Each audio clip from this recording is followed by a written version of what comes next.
আবু জেহেল আল্লাহ নবীকে চারিদিক দিয়ে পরীক্ষা নিয়ে জুলুম করেছে। এমন একটা দিন গেছে আবু জেহেল আমার নবী পাকের জন্য কুয়া করেছিল।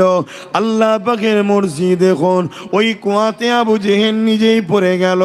এ যুবকেরা, তরুণেরা, বাপেরা, একদিন আবু জেহেল হাবিব ইয়ামানি নামে একজন জাদুঘরকে নিয়ে এসেছে মুসা নবীকে হারাবার জন্যে। ফেরাউন যেমন জাদুঘর নিয়ে এসেছিল, আবু জেহেলও জাদুঘর নিয়ে এসেছে আমার নবী পাককে অপমান করবে বলে। আর হাবিব ইয়ামানি হলো সেই সময় সব থেকে বড় জাদুঘর। হাবিব ইয়ামানিকে নিয়ে এসেছে। হাবিব ইয়ামানি আমার নবী পাকের কাছে গেছে, আমার নবী পাককে প্রশ্ন করতে লেগেছে, এ মুহাম্মদ শুনলাম নাকি আপনি নবী দাবি করেছে। আল্লাহ নবী জানিয়ে দিলেন, লা ইলাহা ইল্লাল্লাহ আনা মুহাম্মাদুর রাসূলুল্লাহ। ওই সময় হাবিব ইয়ামানি বলতে লাগলো, হে মুহাম্মদ, তুমি যে নবী দাবি করছো, তুমি আমাকে কিছু দেখাও। আল্লাহ নবী বললেন, কি দেখতে চাও? হাবিব ইয়ামানি বলল, আসমানে কিছু দেখান। আল্লাহ নবী ওই সময় আসমানের দিকে মুখটা তুললেন। পূর্ণিমার চাঁদ উঠেছিল আকাশে। আমার নবী পাক বলতে লাগলো, এ হাবিব ইয়ামানি রে, এই আকাশের চাঁদটা কি দুটুকরো করে দেবো? হাবিব ইয়ামানি অবাক হয়ে গেল, কেননা চাঁদ কি দুটুকরো কখনো করা যায়? কিন্তু হাবিব ইয়ামানি জানে না, জিনার সঙ্গে কথা বলছি, ওই চাঁদটাও ইনারি নূর থেকে তৈরি।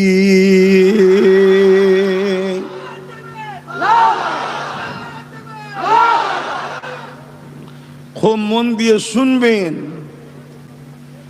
কথা বলতে হয়তো কষ্ট হচ্ছে, কিন্তু কথা কোনোকে শুনুন।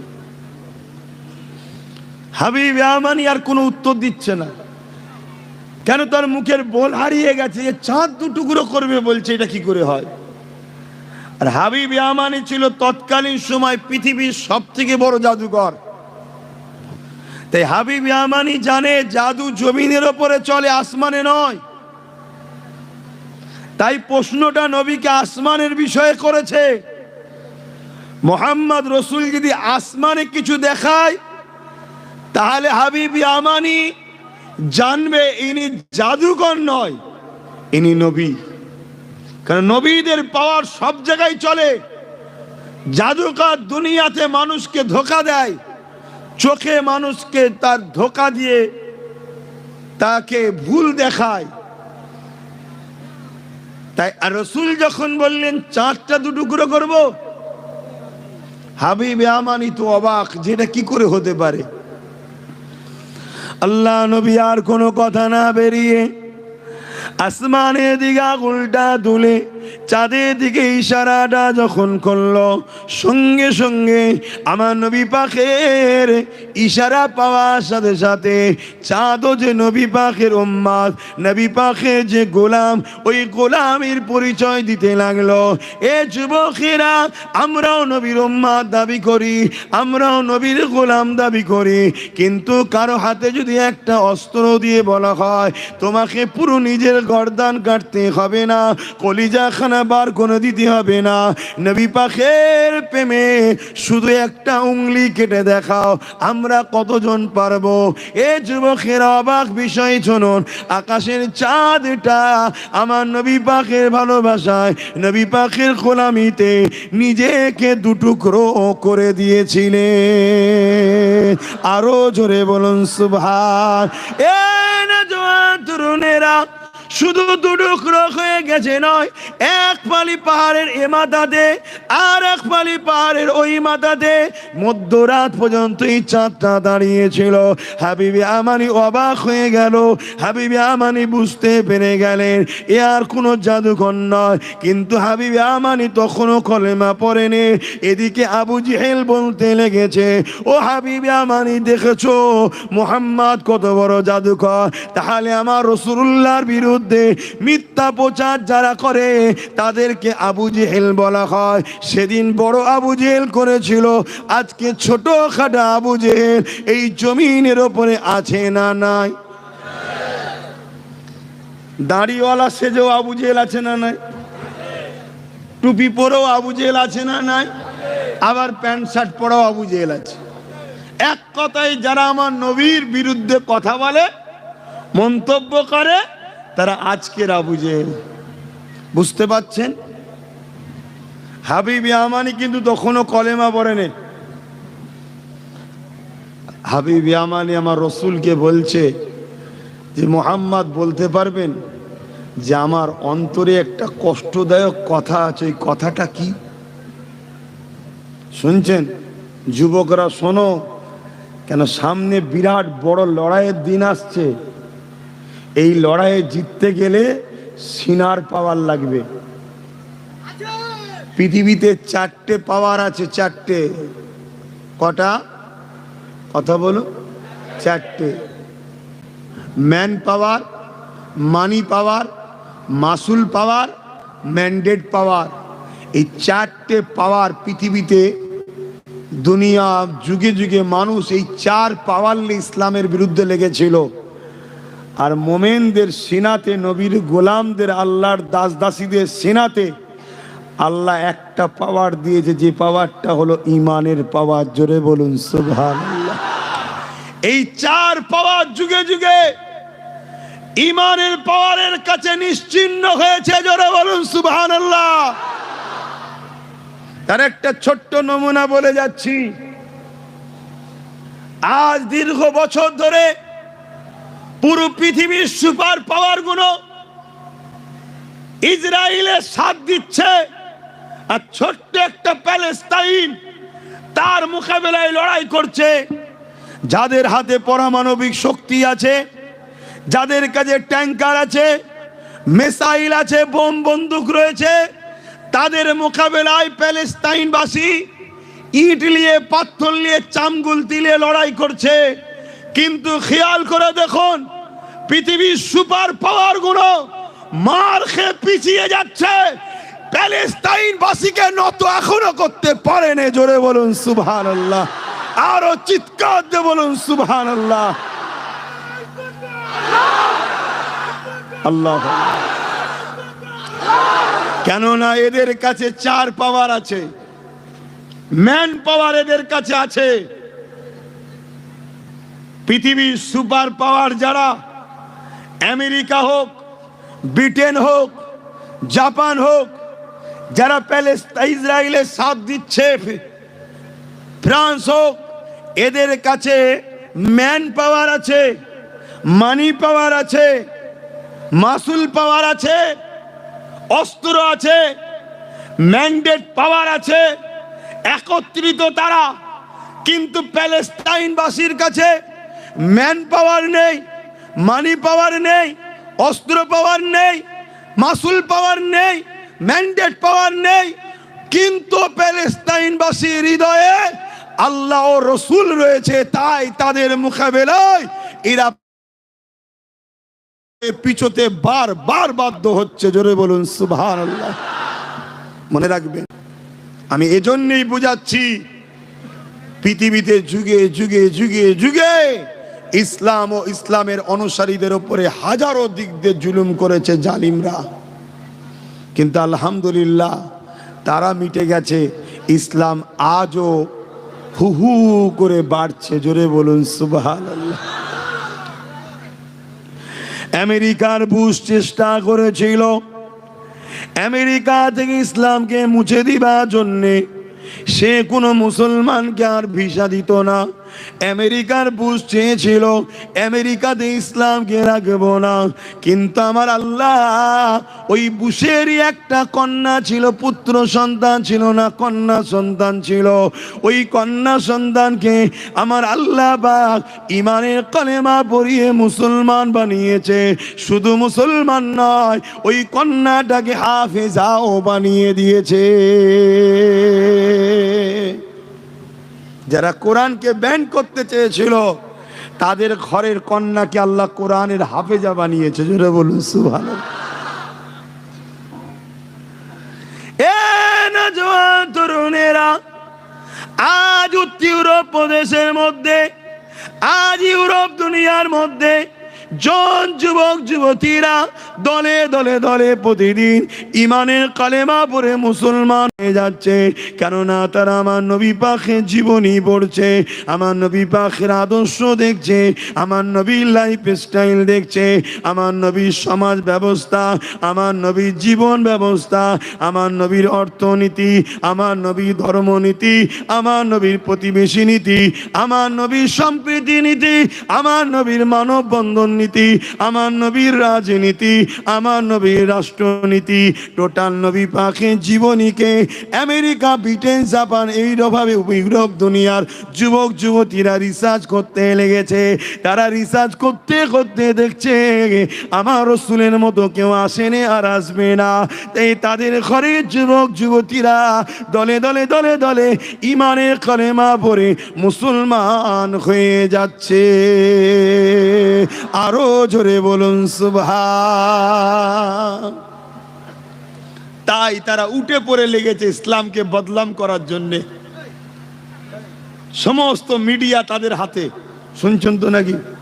তারা মিডিয়ার দ্বারা ইসলাম সম্বন্ধে মিথ্যা মেসেজ ছড়াচ্ছে, যাতে করে তাদের ঘরের ছেলেরা মোহাম্মদ রসুলকে না ভালোবেসে ফেলে, ইসলামকে না অ্যাকসেপ্ট করে নেয়। শুনছেন তো নাকি?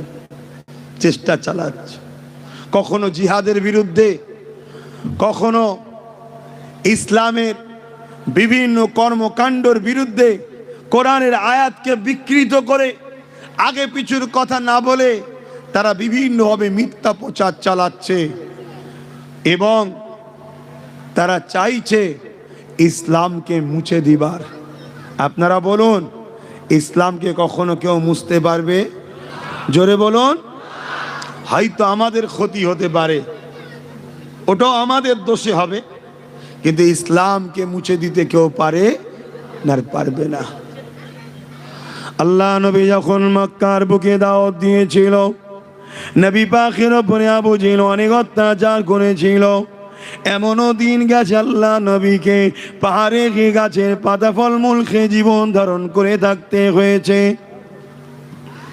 এই নওজোয়ান তরুণেরা, আল্লাহ নবী, নূর নবী, দয়া নবী, একটা একটা করে মানুষ আমার নবী পাকের পিছনে লেগেছে, আমার নবী পাকের উপরে জুলুম করেছে, এবং অপর দিকে একটা একটা করে মানুষ আমার নবী পাকের হাতে হাত দিয়ে ইমানের কালেমা পড়ে মুসলমানও হতে লেগেছে। এই দেখে আবু জেহেল সহ্য করতে পারে না, তাই তারা পুরাণ পরিকল্পনা করে দিল মুহাম্মদ রসুলকে কতল করে দিতে হবে। নাউযুবিল্লাহ মিন জালিক। কিন্তু আমার নবী পাককে কতল করার সাহসতা কে নেবে? কে এই দায়িত্বটা নেবে? এই মিটিংয়ে উমর ফারুক বসেছিলেন, তখন তিনি ইসলামকে কবুল করেন। তিনি উঠে দাঁড়িয়ে বললেন, এ আবু জেহেল, আমি পারবো, তবে এর বিনিময়ে তুমি আমাকে কি দেবে? আবু জেহেল তৎকালীন সরদার ছিল, অনেক ধন দৌলত, উট ঘোড়ার কথা বলল। ওমর ফারুক তরোয়াল নিয়ে বেরিয়ে বলল, আমরা সবাই জানি, কিন্তু মূল বিষয়টা বুঝাচ্ছি শোনে। এ যুবকেরা, ওমর ফারুক বেরোবার সময় বলেছিল, এ আবু জেহেল, তুমি যা দেবে বলেছো ওই জিনিসগুলোকে রেডি করে রাখো, কেননা কাল সূর্য উঠবে, মুহাম্মদ আর সূর্যকে দেখতে পাবে না, তার শরীর থেকে গল্লাকে আলাদা করে দেওয়া হবে। আবু জেহেল ভেবেছিল মুহাম্মদকে অবশ্যই ওমর প্রতিশোধ নিতে পারবে, কেন ওমর ফারুক এত ক্ষমতাশালী ছিল, সে যা কথা দিত তাই পালন করত, তার মোকাবেলায় কেউ দাঁড়াতে পারত না। এই ওমর ফারুক আগিয়ে গেল, যাবার সময় বলেছিল, এ আবু জেহেল রে, 39 জন কলেমা পড়েছে, 40 জন আর হবে না। এ যুবকেরা, তরুণেরা, ফেরেশতাদের মধ্যে আলোচনা শুরু হয়ে গেছে। ওমর এত বড় রাগী মানুষ, ওমর এত বড় ক্ষমতাশালী মানুষ, সে বলেছে 40 আর হতে দেব না। কি হবে, কি হবে? আমার আল্লাহ আওয়াজ দিয়ে জানিয়ে দেয়, এ আমার ফেরেশতারা, চিন্তা করো না, চিন্তা করো না, আমি আল্লাহ উমরকে যেতে দাও, ওকেই 40 বানিয়ে দেব। আরো জোরে বলুন সুবহান।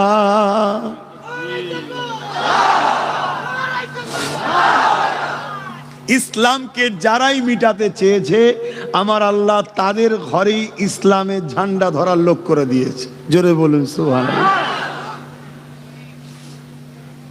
আমার ভারতবর্ষের বাবরি মসজিদে যিনি প্রথম আঘাত দিয়েছিলেন, আল্লাহ তিনাকে কলেমা পড়িয়ে আজকে 100-র কাছাকাছি মসজিদ তৈরি করাচ্ছে। জোরে বলুন সুবহানাল্লাহ। অতএব ইসলাম ছিল, আছে, থাকবে। এটাকে মিটাবার মতো কোনো মা সন্তান জন্ম দেয়নি, শুনছেন? কিন্তু আমরা ইসলাম থেকে দূরে সরে যাওয়ার জন্য হয়তো আমাদের ক্ষতি হবে, আমাদের ক্ষতি হবে।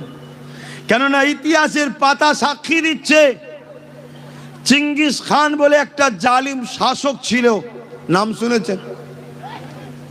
সেও চেয়েছিল ইসলামকে মিটিয়ে দেব।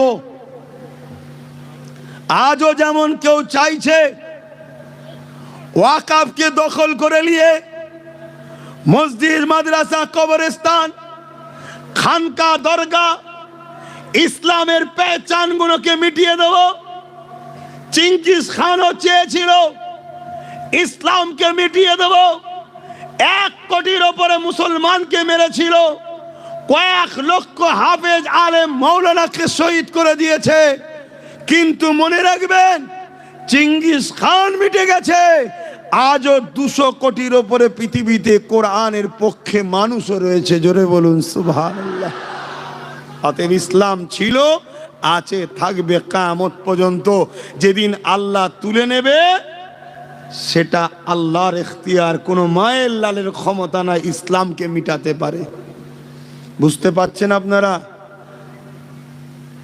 খুব ভালো করে বুঝুন। চিঙ্গিস খানের মতো জালিম একদিন বেশ কিছু উলামাদের ঘরে ধরেছে, শুনছেন? উলামাদের ঘরে ধরেছে, ধরার পরে তাদেরকে 3টে কাতারে লাইন দিয়েছে, 3টে কাতারে। আর জাল্লাদকে বলছে এক এক করে কল্লা উড়িয়ে দাও। আরে সন্ত্রাস তো ইরা, জঙ্গি তো ইরা। কোরআন ও সুন্নাহর বিরুদ্ধে যারাই কথা বলে তারা হলো পৃথিবীর সবথেকে বড় সন্ত্রাস ও জঙ্গি, ঠিক না বেঠিক? তো ভাইরা আমার, চিঙ্গিস খান এভাবে হুকুম করলো, এই আলেমদের ঘরে একটা একটা করে কতল করছে। তো প্রথম লাইনে একজন বুজুর্গ মানুষ ছিলেন, আলেম, একটু বুজুর্গ আলেম, বয়স্ক আলেম। তিনি এই দৃশ্যটা দেখে একটার পর একটা আলেমের কল্লা কাটা হচ্ছে, তাই পিছন কাতারে চলে গেছে। চিঙ্গিস খান দেখেছে, কিছু বলেনি। প্রথম কাতারে সব কটার কল্লা উড়িয়ে দেওয়া হলো। দ্বিতীয় কাতারের আলেমদের ঘরে আবার কল্লা উড়ানোর হুকুম দিল চিঙ্গিস খান। জাল্লাদ একটার পর একটা কল্লা উড়াচ্ছে। যুবক শোনো, ইসলাম এমনি এমনি আসেনি, অনেক ত্যাগ স্বীকার করতে হয়েছে। কিন্তু আজকে তোমাদের ভুলের কারণে, তোমাদেরই অন্যায় করার কারণে, তোমাদের সামান্য ভিক্ষা লিবার কারণে আজকে আমার ভারতবর্ষ, পশ্চিম বাংলাতেও ইসলামের বিরুদ্ধে আওয়াজ হচ্ছে। এটা তোমার আমার দোষে। আজকে যেখানে কোরআনের মাহফিল হচ্ছে, যারা হক পক্ষে কথা বলার মান উলামা, তাদের মাহফিলগুলোতে বাধা দেওয়া হচ্ছে। আজকে মাদ্রাসাগুলোকে টার্গেট করা হচ্ছে। যারা হকের পক্ষে কথা বলে তাদেরকে টার্গেট করা হচ্ছে। কেন? এর জন্য দোষী আমার কওমের মানুষ আমরা। টার্গেট যারা করছে তাদেরকে তো আমরাই মারপিট করে ক্ষমতায় এনেছি। কথা ভুল বলছি নাকি? অতএব জবাব কিন্তু আল্লাহর কাছে দিতে হবে। তো চিঙ্গিস খান দ্বিতীয় লাইনের উলামাদের ঘরে কতল করার হুকুম দিল। একটার পর একটা কতল যখন করছে, ওই বুজুর্গ উলামাটা যিনি প্রথম কাতার থেকে দ্বিতীয় কাতারে চলে গিয়েছিলেন, উনি তৃতীয় কাতারে চলে গেলেন। দ্বিতীয় কাতারে যখন সবাইকে কতল করে দেওয়া হয়েছে, তখন চিঙ্গিস খান বলছে, এ মাওলানা, তুমি এবার কোথায় পালাবে? তুমি কোথায় পালাবে? কি হবে তোমার এবারে? প্রথম কাতার, দ্বিতীয় কাতার, এবারও তো শেষ কাতার, তুমি যাবে কোথায়? ওই উলামা বলছে, আমার আল্লাহ আছে আমার জন্য। জোরে বলুন সুবহানাল্লাহ। আরো জোরে বলুন সুবহানাল্লাহ। এই রকম টাইমে এরকম সময়ে মুখ দিয়ে আল্লাহ আছে বিশ্বাস, একেই বলা তো ইমানদার, একেই তো বলে ইমানদার। চিঙ্গিস খান রেগে গিয়ে হুকুম করলো কতল করো, শুধু হুকুমের কথাটা বেরিয়েছে, হঠাৎ করে চিঙ্গিস খান যে ঘোড়ার উপরে ছিল ওই ঘোড়া ছুটতে শুরু করেছে। ছুট তো ছুট, পুরো খ্যাপা টাইপের ছুট, এদিকে লাপায় ওদিকে লাপায়, কোনোভাবে থামছে না। খোদার যখন মার হয় পৃথিবীর কেউ ঠেকাতে আর পারে না।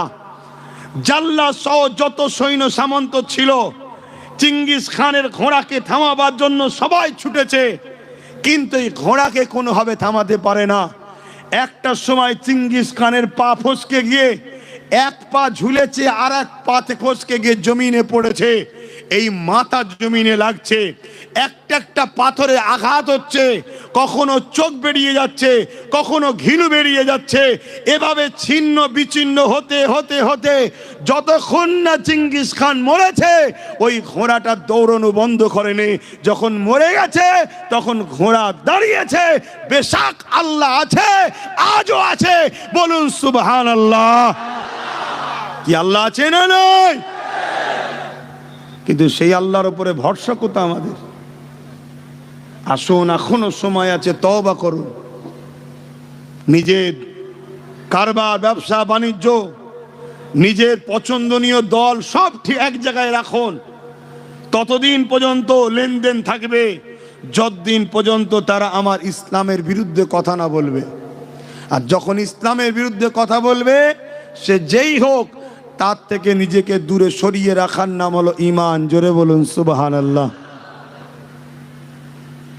ভাইরা, নওজোয়ান তরুণেরা, এ নবী বাকে প্রেমিকেরা, আল্লাহ নবী নূহ নবী দয়া নবীর উপরে বারবার জুলুম হয়েছিল।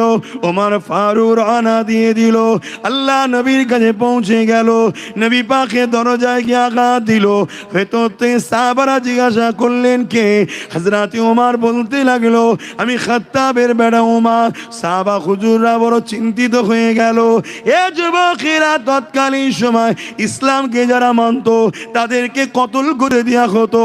আজও যেমন আমার ভারতবর্ষের বুকে বিভিন্ন জায়গায় মুসলমানদের ঘরে টার্গেট করে গুলি করা হচ্ছে, মুসলমানদের ঘরে টার্গেট করে হত্যা করে দেওয়া হচ্ছে। মবলিগের নামে মুসলমানদেরকে মেরে দেওয়া হতে লেগেছে। তৎকালীন সময়েতে আবু জেল, উতবা, সাইবা যারা কলেমা পড়েছে তাদেরকে বিভিন্নভাবে জুলুম করে হত্যা করেছে। কখনো সাহাবা হুজুর দিয়াকে গরম বালির উপরে শুইয়ে দিয়ে বুকের উপরে ভারী পাথর চাপিয়ে দিয়েছে। ওই ভারী পাথর চাপিয়ে দিয়ে বলেছে এ মুহাম্মদকে ছেড়ে দাও, আল্লাহকে ছেড়ে দাও। সাহাবা হুজুররা এই গরম মরুভূমির বালির উপরে পিঠ পুড়ে যেতে লেগেছে, বুকের উপরে ভারী পাথর, নিঃশ্বাস নিতে পারছে না। এত কষ্ট সহ্য করার পরও সাহাবা হুজুররা বলেছে আশহাদু আল্লা ইলাহা ইল্লাল্লাহু ওয়া আশহাদু আন্না মুহাম্মাদান আবদুহু ওয়া রাসূলুহু। এই কষ্ট সহ্য করতে করতে আল্লাহ আল্লাহ আল্লাহকে ডাকতে ডাকতে ডাকতে সাহাবা হুজুররা দুনিয়ার জমিন থেকে ইন্তেকাল হয়ে গেছে। তথাপি আল্লাহ ও নবীকে তিনারা ছেড়ে দেয়নি।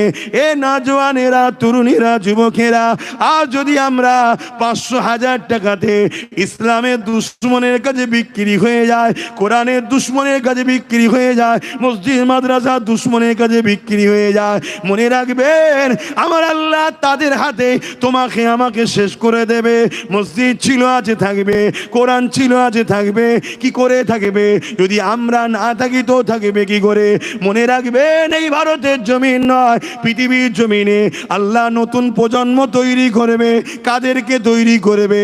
যাদের বাপ দাদা ইসলামের কেউ ছিল না, অথচ তাদের ঘরে ছেলেদের ঘরে ইমানের কলেমা পড়িয়ে দিয়ে মসজিদের মুসল্লি বানিয়ে দেবে, কোরআনের পক্ষে হাফেজ বানিয়ে দেবে। এ যুবকেরা, ইতিহাস তো এটাই গাওয়া দিতে লেগেছে।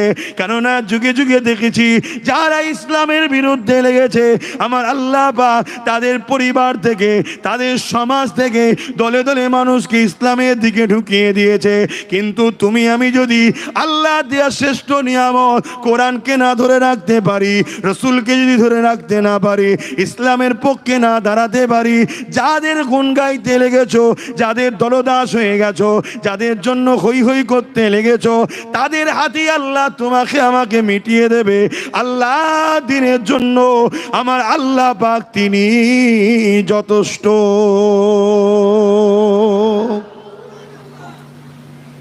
আজ বুঝছেন তো নাকি মাইকে? অত এনেছেন একটু বুঝাচ্ছি, ধৈর্য আছে তো নাকি? 4টে পর্যন্ত হবার কথা, কিন্তু 4:30 যখন নামাজ একটু বেরিয়েই দেবো, কিন্তু আপনাদের ধৈর্য আছে তো?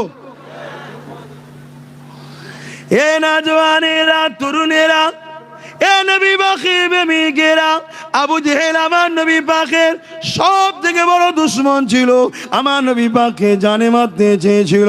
অথচ আমার আল্লাহ তিনি কত হিকমতওয়ালা দেখেন, আমার আল্লাহ আবু জেহেলের ছেলেকেই নবীর গোলাম বানিয়ে দিল। কিভাবে বানিয়েছে? আবু জেহেল আইন করে দিল, মুহাম্মাদের কাছে যে যাবে তাকে মৃত্যুদণ্ড দিয়ে হবে, মুহাম্মদ রসুলের কাছে যে যাবে তাকে মেরে দেওয়া হবে, মুহাম্মদ রসুলের কাছে যে যাবে তাকে শাস্তি হিসাবে মৃত্যুদণ্ড দেওয়া হবে, শুলিতে চাপিয়ে দেওয়া হবে। এ নওজওয়ান তরুণেরা, আমার নবী পাকের প্রেমিকেরা, একদিন আল্লাহ নবী একটা রাস্তা দিয়ে আসতে লেগেছে, অপর দিক থেকে আবু জেহেলের ছেলে ইকরামা আসতে লেগেছে। আমার রাসূলুল্লাহকে ইকরামা যখন দূর থেকে দেখতে পেয়ে যায়, আমার নবী পাকের দিকে ছুটে গিয়ে ইকরামা আমার নবী পাককে বুকের মধ্যে জড়িয়ে ধরে। এ যুবকেরা, আবু জেহেল আইন করেছে মুহাম্মদ রসুলের কাছে যাওয়া যাবে না, মুহাম্মদ রসুলের মাহফিলে বসা যাবে না, মুহাম্মদ রসুলের কথা শোনা যাবে না, মুহাম্মদ যে কোরআন শোনাচ্ছে ওই কোরআনের মাহফিলে বসা যাবে না, মুহাম্মাদের বিরুদ্ধে মুহাম্মাদের কাছে যে যাবে তাকে মৃত্যুদণ্ড দেওয়া হবে। এই ফাইনাল এই আওয়াজটা, এই ঘোষণাটা আবু জেহেল দিয়ে দিয়েছে। এদিকে আবু জেহেলেরই ছেলে আমার নবী পাককে বুকে বুকে জড়িয়ে ধরেছে। এ যুবকেরা, কলেমা কিন্তু পড়ে রে, আমার নবী পাককে দেখে দিবানা হয়ে গেছে। আমার নবী পাককে এত সুন্দর দেখতে ছিল, আমার নবীর আখলাক পৃথিবীর শ্রেষ্ঠ আখলাক। কেন? আল্লাহ কোরআনে জানিয়েছে ইন্নাকা লাআলা খুলুকিন আযীম, সব থেকে উত্তম চরিত্রওয়ালা হলো মুহাম্মদ রাসূলুল্লাহ। আল্লাহ যিনি বানিয়েছেন তিনি সার্টিফিকেট দিচ্ছে। এ দুনিয়ার মানুষ, সৃষ্টিকর্তা বলছে আমি যা কিছু বানিয়েছি তার মধ্যে থেকে সব থেকে শ্রেষ্ঠ চরিত্রওয়ালা হলো মুহাম্মদ রাসূলুল্লাহ। তিনার মতো উত্তম আদর্শওয়ালা, উত্তম চরিত্রওয়ালা পৃথিবীর জমিনে আসেনি, আর আসবে না, দ্বিতীয় কাউকে আল্লাহ বানাইনি। এই ইকরামা আমার রাসূলুল্লাহকে দেখে বুকে জড়িয়ে ধরেছে। এই খবরটা আবু জেহেলের কাছে চলে গেল, আবু জেহেলকে জানিয়ে দিল, এ আমাদের নেতা, এ আমাদের সর্দার, আপনি আইন করেছেন মুহাম্মদ রসুলের কাছে যে যাবে তাকে মৃত্যুদণ্ড দেওয়া হবে। আপনার ছেলে তো মুহাম্মদ রসুলের কাছে শুধু যায়নি, তাকে বুকে জড়িয়ে ধরেছে, তাহলে আপনার ছেলের জন্য কি আইন হবে? এ যুবকেরা, আবু জেহেলও বলতে লাগলো একটাই আইন, যা আমার ছেলেকে আমি মৃত্যুর ফায়সালা জানালাম, কিন্তু আমার ছেলেকে এইভাবে মেরো না। আমি একজন সর্দার, নেতা, লিডার, আমার ছেলেকে এইভাবে মারা হয় সমাজের কাছে একটা বদনাম হয়ে যাবে। এ আমার ছেলেকে জঙ্গলে নিয়ে যে বেঁধে দাও, হিংস্র জন্তুরা আমার ছেলেকে খেয়ে নেবে। ইকরামাকে বেঁধে দেওয়া হলো। জঙ্গল থেকে হাজারো মানুষ এসছে, হাজারো জীব জন্তু আসতে লেগেছে, কিন্তু ইকরামার কাছে এসে গোল করে সবাই দাঁড়িয়ে গেছে, সবাই ইকরামাকে দেখতে লেগেছে। কেউ খাচ্ছে না, কেউ আগে আসছে না। ইকরামা বলতে লেগেছে, এ জঙ্গলে হিংস্র পশুরা, কেন তোমরা আমাকে খাচ্ছ না? আমার মতো হতভাগ্যবান আর কে আছে? আমার বাবা নিজে আমাকে মৃত্যুর কোলে ঠেলে দিয়েছে, বলেছে, তোমাদের কাছে আমার বাবাই তো আমায় পাঠিয়েছে, তোমরা আমাকে খেয়ে নাও, আমার দুঃখ আমি রাখবো কোথায়, এই জন্য আমি তোমরা আমাকে খেয়ে নাও। এই সময় দেখা যায় ওই জন্তুদের দলের কাঁটা চিড়ে চিড়ে এক বিরাট বড় বাঘ আগিয়ে এসে এমন করে জবান থেকে মানুষের ন্যায় কথা বার করতে লেগেছে। আমার আল্লাহ পাকের ক্ষমতা আছে না নাই, এই যুবকেরা জবান দিয়ে বলতে লেগেছে, একরামারে তোমাকে খাবো না, তোমাকে খাবো না, অবশ্যই মানুষের গোশত আমাদের বড় প্রিয়, মানুষকে খেতে আমাদের বড় ভালো লাগে, কিন্তু তোমাকে খাবো না, কেননা তোমার শরীর থেকে সাইয়্যিদুল মুরসালিন রাহমাতাল লিল আলামিন নবী মুহাম্মদ রাসূলুল্লাহ খুশবু বাহির হচ্ছে।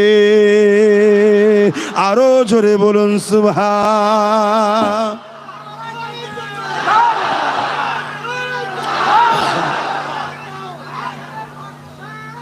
আল্লাহ, ভেবে দেখেন, আমার নবীকে একবার জড়িয়ে ধরেছে, তখন সে ঈমান আনেন এখনো। আমরা ঈমানদার তো নাকি? আমরা যদি নবীর সুন্নতকে জড়িয়ে ধরতে পারি, তাহলে আমাদেরকে কি জঙ্গলের বাঘ খাবে? জোরে বলেন না, খাবেন? ইতিহাস তার গাওয়া দিয়েছে না দেয়নি? এক কথা বলেন, আপনারা সব দাদা হুজুরের সিলসিলার অনুসারী তো নাকি? একটু হাত তুলে দেখাবেন। মাশাআল্লাহ, সবাই সবাই মাশাআল্লাহ, আলহামদুলিল্লাহ। যাক, আরো অনেক হক সিলসিলা আছে, কিন্তু দেখে খুশি হলাম যে আমরা সবাই এক পীরের মুরিদ। আমাদের সবার মুর্শিদ মুজাদ্দেদ জামান দাদা হুজুর পীর কেবলা। জোরে বলুন সুবহানাল্লাহ। যিনি নবীর বংশের উজ্জ্বল নক্ষত্র একটা, জোরে বলুন সুবহানাল্লাহ। হ্যাঁ, তো ভাইয়ের আমার, তিনারই ন সাহেবজাদা নাজমুস সাহাদা সিদ্দিকী ন হুজুর পীর কেবলা, জানেন তো নাকি? তিনি জঙ্গলে চলে গিয়েছিলেন, জঙ্গলে গিয়ে আল্লাহর ইবাদত করছিলেন, আর উনি যখন ঘরে আসছিলেন বাঘের পিঠে করে চেপে চেপে ঘরে এসেছিলেন। জোরে বলুন সুবহানাল্লাহ, আরো জোরে বলুন না সুবহানাল্লাহ। আচ্ছা, এটা গেল নবী বংশের আওলাদের কথা। দাদা হুজুরের খুন মানে নিয়ত নবীর বংশের আওলাদ।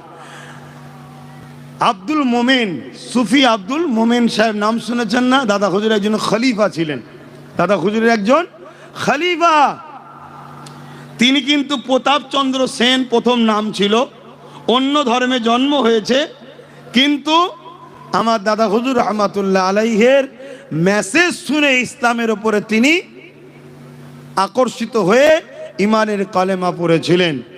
যিনি বড় কামেল আল্লাহর ওলি হয়েছেন, তিনাকে যখন দাদা হুজুর বললেন, যাও বাবা তুমি জঙ্গলে গিয়ে আল্লাহর ধ্যানে মগ্ন হও, ইবাদত করো, যাও, আমি হুকুম করলাম যাও।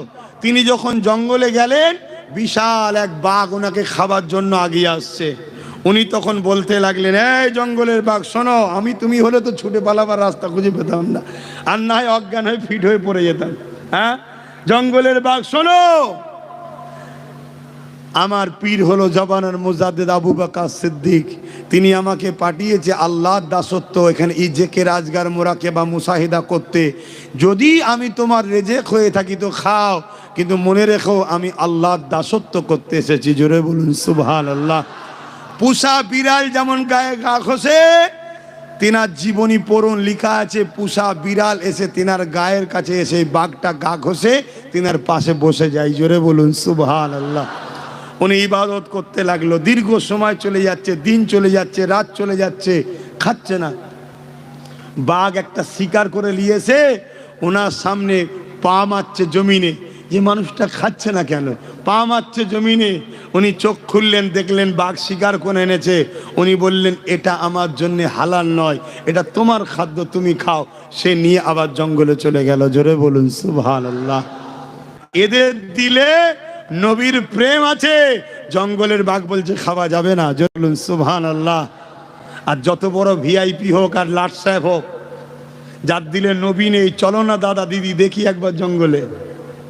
কথা বুঝছেন না, বোঝেন না? একবার চলো না। কথা মাথায় ঢুকছে না, ঢোকে নে? হ্যাঁ, তারা আবার আমাদের সঙ্গে পাল্লা লিচ্ছে। যারা বাঘের সামনে দাঁড়াতে পারে না, তারা পাল্লা লিচ্ছে নবীর গোলামদের সাথে। কথা মাথায় ঢুকছে? আর একটা কথা শুনবেন, হ্যাঁ, বসিরহাটের বড় মাওলানা আল্লামা রুহুল আমিন সাহেব নাম শুনেছেন? দাদা হুজুর সুন্দরবন জঙ্গলের ভেতর দিয়ে জলসায় যাচ্ছে। অনেক ছোট ছোট গ্রাম থাকে না, এখন তো আমাদের ঘরে নিয়ে গেলে দামি দামি গাড়ি করে নিয়ে যায়, তখন তো গরুর গাড়ি। আর সে আজকালকার মতো উন্নতও নয়, গরুর গাড়ি করে নিয়ে যাচ্ছে। দাদা হুজুর আছে, বসিরহাটের বড় মাওলানা আল্লামা রুহুল আমিন সাহেবও রয়েছে, যাচ্ছে। হঠাৎ গরুর গাড়ির যে চালক, সে তো লাভ মেরেই, ওই যে গরুর গাড়ির ভেতরে কি থাকে ওটাকে বলেন না, ছাউনি, ওর ভেতরে লাভ মেরে ঢুকে পড়েছে। কি হয়েছে রে বাবা? হুজুর দুটো বাঘ সামনে, গরু তো লাফালাফি শুরু করে দিয়েছে। দাদা হুজুর রহমাতুল্লাহ আলাইহি আল্লামা রুহুল আমিন সাহেবকে বার করলেন। বাবা রুহুল আমিন, মুখটা দেখাও না বাবা, একটু দেখাও। রুহুল আমিন সাহেব মুখটা দেখিয়েছে। দাদা হুজুর ভেতর থেকে বলছে, তুই জঙ্গলের বাঘ আর রুহুল আমিন হলো আবু বকরের বাঘ। জোরে বলুন সুবহানাল্লাহ। দুটো বাঘ দুদিকে লাভ মেরে পালিয়েছে। জোরে বলুন সুবহানাল্লাহ। গল্প শোনাচ্ছি না, ওলিদেরকে এই পাওয়ারটা যিনি দেন তিনি কে? বাঘকে যিনি সৃষ্টি করেছে তিনি কে? অতএব আল্লাহর ক্ষমতা সবার উপরে। অতএব সেই আল্লাহ ওয়ালা হয়ে যাও, দিলের পাওয়ার তৈরি করো, দিলে আল্লাহ রসুলকে রাখো, আল্লাহ নবীর প্রেম ভরো, নবীর দিনের ওপরে জীবন যাপন করো। পৃথিবীর যত বড় সুপার পাওয়ার হোক না কেন, তোমার কাছে সবাই পরাজিত হতে বাধ্য হবে। কেন? তুমি যদি হকের পক্ষে থাকো, তুমি যদি আল্লাহ রসুলের পক্ষে থাকো, তুমি যদি জালিম না হও, তুমি যদি মজলুমের পক্ষে দাঁড়াও, আমার আল্লাহ তোমার পক্ষে দাঁড়াবে। জোরে বলুন সুবহানাল্লাহ। এরকম প্রচুর ওয়াকিয়া আছে, প্রচুর। আমার নবীর একটা সাহাবীর কথা শুধু বলে দিয়ে আমি অন্যদিকে যাচ্ছি। আমার নবী পাকের এক সাহাবী রাস্তা ভুলে আর ভটকে গিয়ে এক জঙ্গলের ভেতরে, গভীর জঙ্গলে চলে গেছে।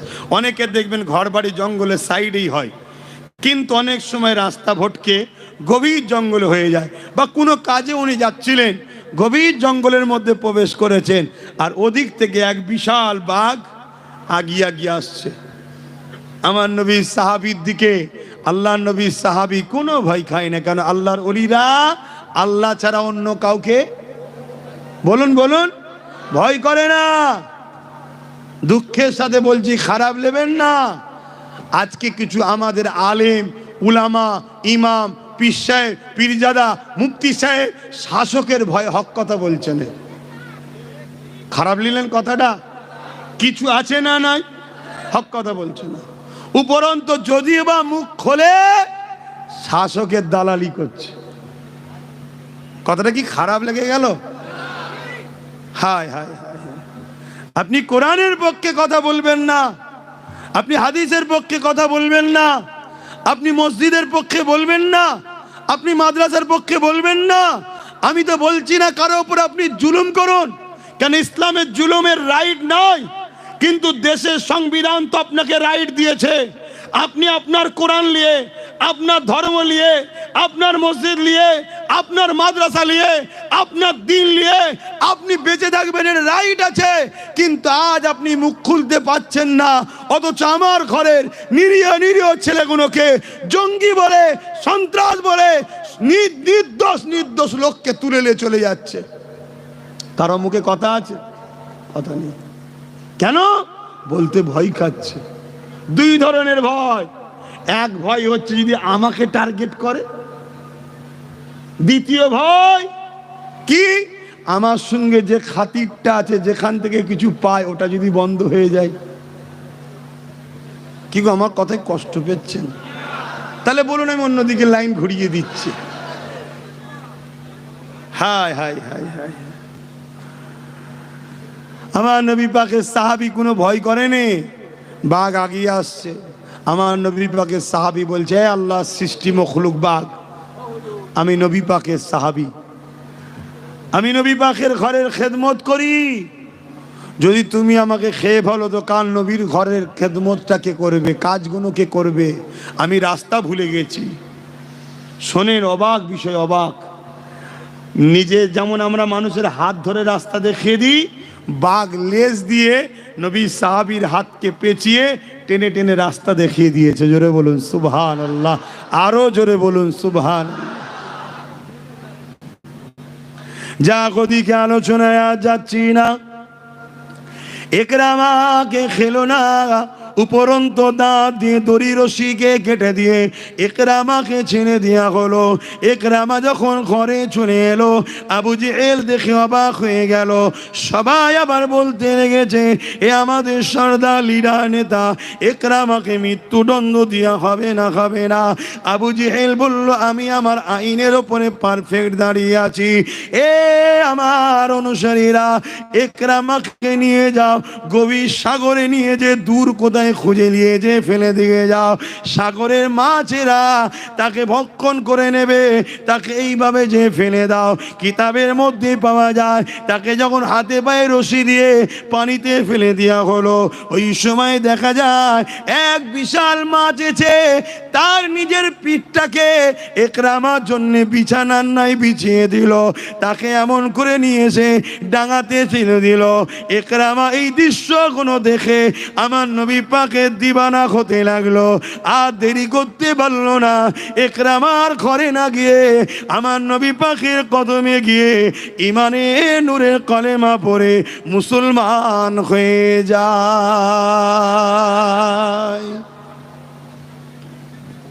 জুলুম ইসলামের উপরে অনেক হয়েছে, আজও হচ্ছে। কিন্তু মনে রাখবেন, যারাই জুলুম করেছে তারা জালিম শাসক বা ধর্মের নামে যারা ভণ্ডমি করে তারা। এই দুই শক্তি সব থেকে বেশি ইসলামের পিছনে লেগেছে। কিন্তু এদেরকে সর্বসময় যারা মোকাবেলা করে কামিয়াবি হয়েছে, তাদেরকে আল্লাহ যে শক্তি দিয়েছিল ওই শক্তিটা সিনার শক্তি। জোরে বলুন সুবহানাল্লাহ। মনে রাখবেন, জীব জন্তুদেরকে আল্লাহ শক্তি দিয়েছে শরীরে। জীব জন্তুদের শরীর শক্তি কোথায়? শরীরে। হাতির শক্তি কোথায় বলুন? হাতির শক্তি শরীরে। এত শক্তিশালী হওয়ার পরও হাতি আমাদের পিঠে ওঠে না, আমরা হাতির পিঠে উঠি কেন? মানুষের ব্রেন শক্তি দিয়েছে আল্লাহ মাথায়। তাহলে জীবজন্তুর শক্তি শরীরে, মানুষের শক্তি দিয়েছে মাথায়। কিন্তু মানুষের মধ্যে যারা মোমেন, তাদের শক্তি দিয়েছে আল্লাহ সিনাতে। জোরে বলুন সুবহানাল্লাহ। এই শক্তিটা কি? ইমানের শক্তি। জোরে বলুন সুবহানাল্লাহ। আল্লাহ নবী নাই, নবী দয়া নবী আমার যখন নাই, সত্যির কথা বলতে লেগেছে। এ যুবকেরা, তরুণেরা, বাবেরা, আমার নবী পাকের উপরে অনেক জুলুম হতে লেগেছে।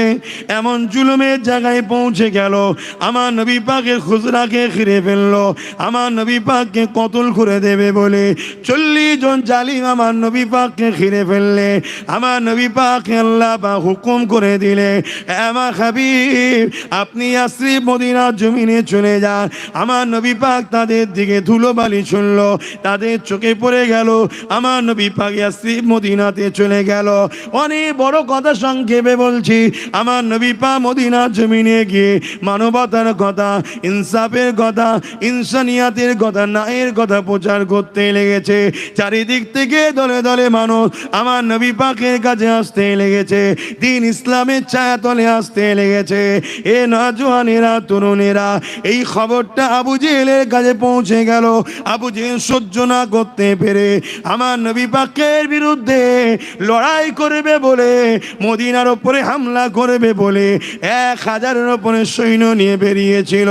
সাহাবা হুজুরদে আল্লাহ নবী জানিয়ে দিলে, আমার সাহাবারা 1000-এর উপরে সৈন্য নিয়ে আবু জেহেল রওনা দিয়েছে আমাদের মদিনার উপরে হামলা করবে বলে। আবু জেহেল যদি মদিনায় হামলা করে দেয়, সে বড় সন্ত্রাস, সে বড় জুলুম করে। বাচ্চা দেখবে না, এতিম দেখবে না, এমন করে মহিলা দেখবে না, নারী পুরুষ দেখবে না, সবার উপরে জুলুম করবে।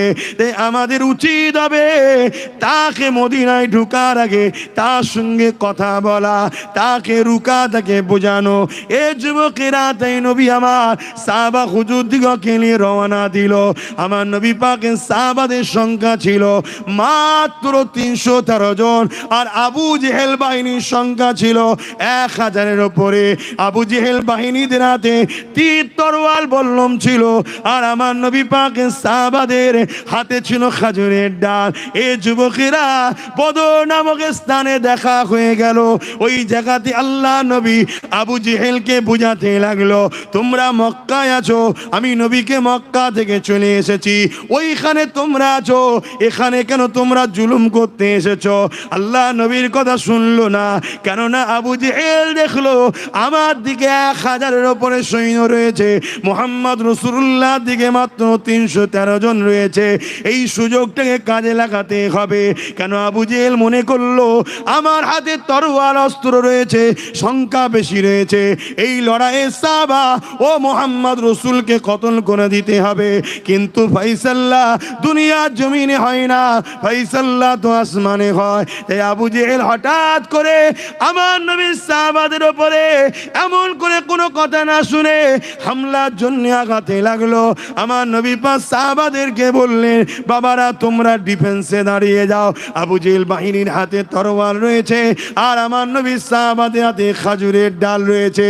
এ যুবকেরা কি রেজাল্ট হয়েছিল আপনারা সবাই জানেন। কি করে জিততে পারে তরোয়ালের মোকাবেলায়, ঢালের মোকাবেলায়? খাজুরের ডাল দিয়ে কি করে জিততে পারে? হ্যাঁ, আবু জেহেলের হাতে ম্যান পাওয়ার ছিল, অর্থ পাওয়ার ছিল, মাসুল পাওয়ার ছিল, অস্ত্র পাওয়ার ছিল, ম্যান্ডেট পাওয়ার ছিল। কিন্তু আমার নবী পাকের পক্ষে যারা ছিল, ইনাদের সিনাই পাওয়ার ছিল। তাই সিনার পাওয়ারের কাছে ওই 1000-এর ওপরে সুসজ্জিত যোদ্ধা তারা পরাজিত হয়ে গিয়েছিল। আমি কি বুঝাচ্ছি আপনারা বুঝছেন তো নাকি? তাই আজও কোন শাসক যদি মনে করে ক্ষমতা আমার হাতে, পুলিশ আমার হাতে, মিলিটারি আমার হাতে, দেশ আমার হাতে, কোর্ট আমার হাতে, সব বাহিনী আমার হাতে, এই সুযোগে এই দুর্বল, কমজোর, সংখ্যা কম এই মুসলমানগুলোকে এই সুযোগে মিটিয়ে দিতে হবে। এদের মাদ্রাসা, এদের মসজিদ, এদের ওয়াকফকে মিটিয়ে দিতে হবে। তাহলে আমরাও জানিয়ে দিই, ইতিহাসটা একবার পড়ে তারপরে লাগবেন, ইতিহাস পড়ে লাগবেন। আপনার কাছে ম্যান পাওয়ার থাকতে পারে, মানি পাওয়ার থাকতে পারে, অস্ত্র পাওয়ার থাকতে পারে, ম্যান্ডেট পাওয়ার থাকতে পারে, আপনার পিছনে আমেরিকা দাঁড়াতে পারে, ফ্রান্স দাঁড়াতে পারে, রাশিয়া দাঁড়াতে পারে, দুনিয়া দাঁড়াতে পারে। মনে রাখবেন, যাদের দিলে পাওয়ার আছে, এই পাওয়ারের মোকাবেলায় কেউ আগে পারেনি, আজও পারবে না, কিয়ামত পর্যন্ত পারবে না। জোরে বলুন সুবহানাল্লাহ, আরো চিৎকার দিয়ে বলুন সুবহানাল্লাহ। নারায়ে তাকবীর, নারায়ে তাকবীর, আল্লাহু আকবার। তাই আজ আপনাদেরকে বুঝাই, আমাদের সব ক্ষতিকারক হলো মুনাফিক। শুনছেন, পৃথিবীর জালিমরা জানে, যারা আমাদেরকে মিটাতে চাইছে তারা জানে, যে অপশক্তি আমাদেরকে মিটাতে চাইছে তারাও জানে, যে শাসক আমাদের বিরোধী করতে চাইছে তারাও জানে যে এদের সিনার পাওয়ার যদি থাকে এদেরকে মিটানো যাবে না। তাই তারা আমাদের সিনা শক্তিকে কেড়ে নেবে বলে মুনাফিক মুসলমানদের ঘরে আমাদের কাছে প্রজেক্ট করছে। শুনছেন, মুনাফিক বক্তা, মুনাফিক মাওলানা, মুনাফিক মুফতি, মুনাফিক পীর পীরজাদা সাজিয়ে তাদেরকে আমাদের কাছে প্রজেক্ট করছে। তারা ঘুরিয়ে ফিরিয়ে আমাদের ভেতর থেকে ঈমানের পাওয়ারকে বার করে লিবার প্ল্যান করছে।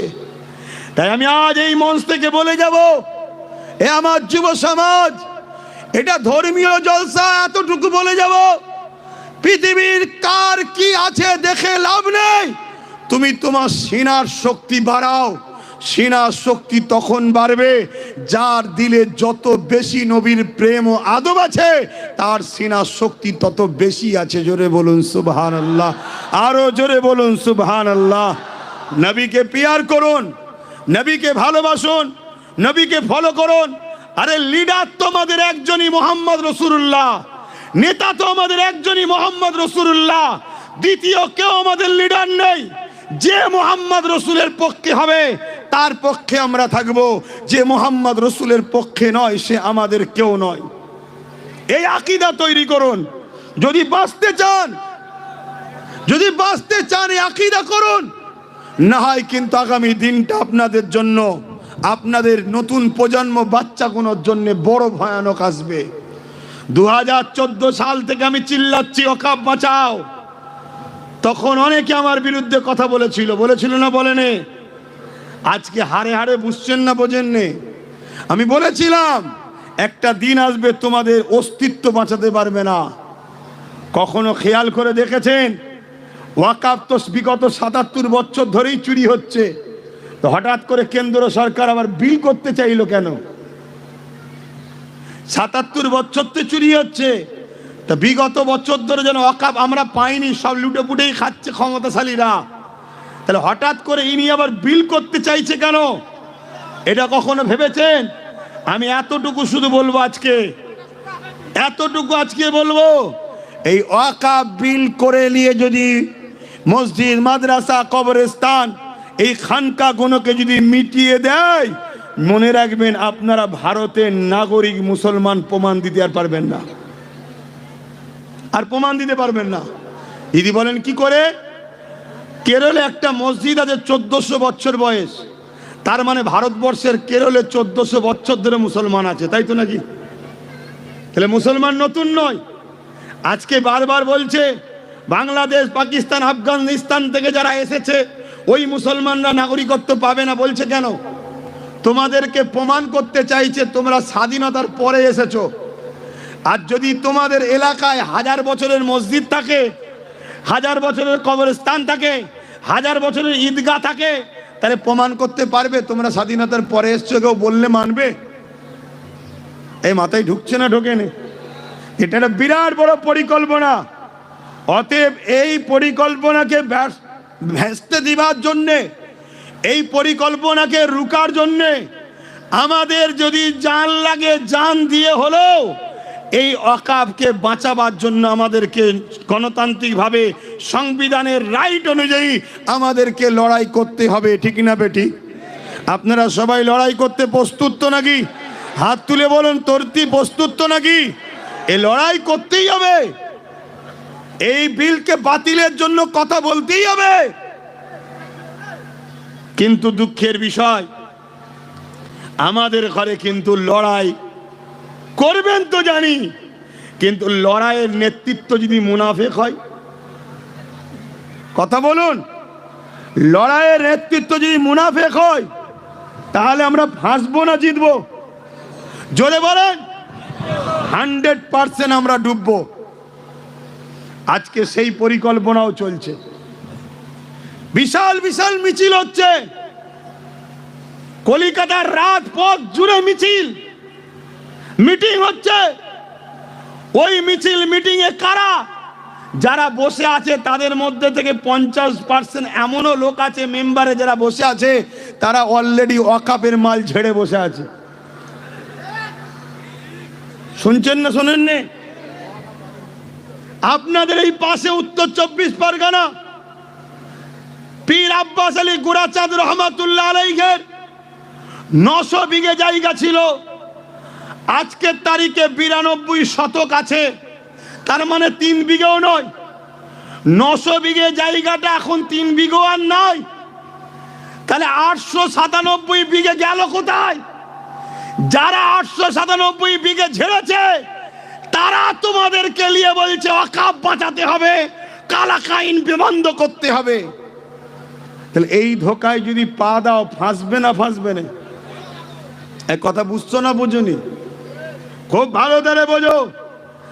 কেন্দ্র সরকার যে বিল করতে চলেছে, এই বিল ইসলামের বিরুদ্ধে, যেমন পাশাপাশি বিলটা আমার দেশের সংবিধানেরও বিরুদ্ধে। অতএব ইসলামের পক্ষে যেমন দাঁড়াতে হবে, সংবিধান বিরোধী বিল হওয়ার জন্য, এই বিলকে ব্যান করার জন্য, এই বিলের বিরুদ্ধে প্রত্যেকটা ভারতের নাগরিককে লড়াই করতে হবে। এটা আমাদের দায়িত্ব। কিন্তু আমার প্রশ্ন এই জায়গায়, লড়াইটা করব, নেতৃত্বটা দেবে কারা? কলিকাতার বুকে 70টার উপরে মসজিদে তালা মারা রয়েছে।